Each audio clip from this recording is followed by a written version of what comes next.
से वही करके साउंड आ रहा है। अब गाड़ी का पिकअप 60 के नीचे आ जाता है।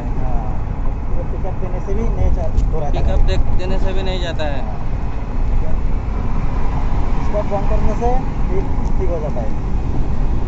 फिर गाड़ी बंद करके चालू करने से ठीक होता है। हाँ, फिर ठीक हो जाता है।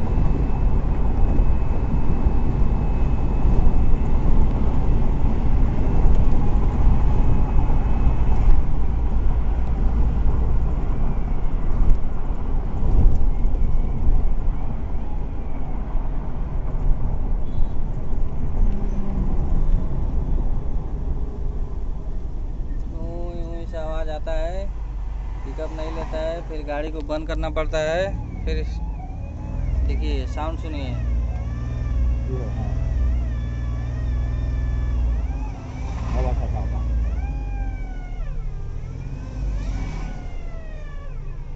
ठीक है, ठीक है।